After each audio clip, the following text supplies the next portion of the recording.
അടിപൊളി നല്ല ചീര കിട്ടിയിട്ടുണ്ട്. നമുക്കൊരു ചീര കൊണ്ടൊരു റെസിപ്പി ഉണ്ടാക്കാം.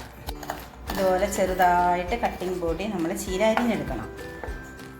ഇതുപോലെ നമ്മൾ ചീര ചെറുതായിട്ട് അരിഞ്ഞെടുക്കുക. ഒത്തിരി ചെറുതാക്കണമെന്നൊന്നും നിർബന്ധമില്ല. നമുക്ക് ഇഷ്ടമുള്ള പോലെ കട്ടിംഗ് ബോർഡിൽ വെച്ചൊന്ന് പെട്ടെന്ന് ആക്കി എടുത്താൽ മതി.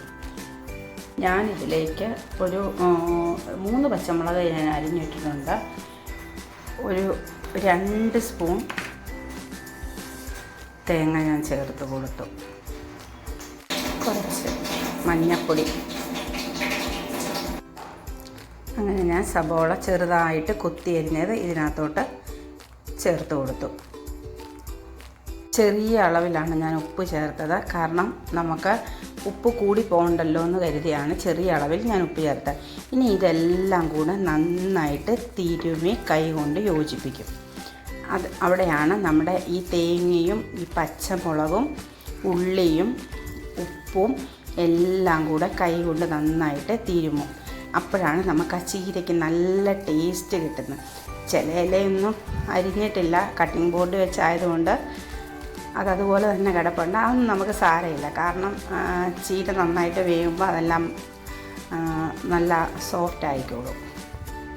വെളിച്ചെണ്ണ ഒഴിച്ച് കൊടുക്കുന്നുണ്ട്. 1 സ്പൂണ് കടുകിട്ട് കൊടുത്തു. നന്നായിട്ട് പൊട്ടിക്കഴിയുമ്പോൾ നമ്മൾ അരിഞ്ഞു വെച്ചിരിക്കുന്ന ആ ചീര അതിലേക്ക് ഇട്ട് കൊടുക്കുന്നു. ഇതൊന്ന് നന്നായിട്ട് ഇളക്കി യോജിപ്പിച്ച് കഴിഞ്ഞാൽ നമുക്കിത് മൂടി വയ്ക്കാം.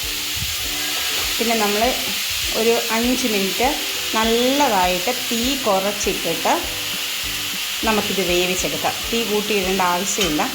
തീ ലോ ഫ്ലെയിമിലിട്ട് നമുക്ക് വേവിച്ചെടുക്കാം.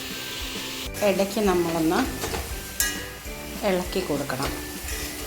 കണ്ടോ, ഇപ്പം നന്നായിട്ട് ചീര നന്നായിട്ട് വെന്തിട്ടുണ്ട്.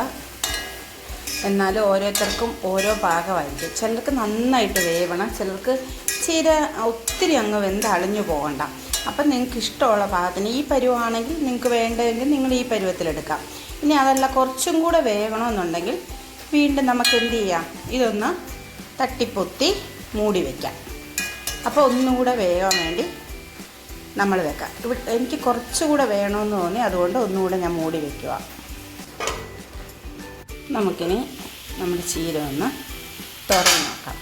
ഇപ്പം നമ്മുടെ ചീര പാകമായിട്ടുണ്ട്. അപ്പം നന്നായിട്ട് ഇപ്പം വെന്തിട്ടുണ്ട്. ഇപ്പം നല്ല വലുതായിട്ട് അരിഞ്ഞെങ്കിലും ആ ചീരയെല്ലാം നല്ല ചെറുതായിട്ട് നമുക്ക് കിട്ടിയില്ലേ.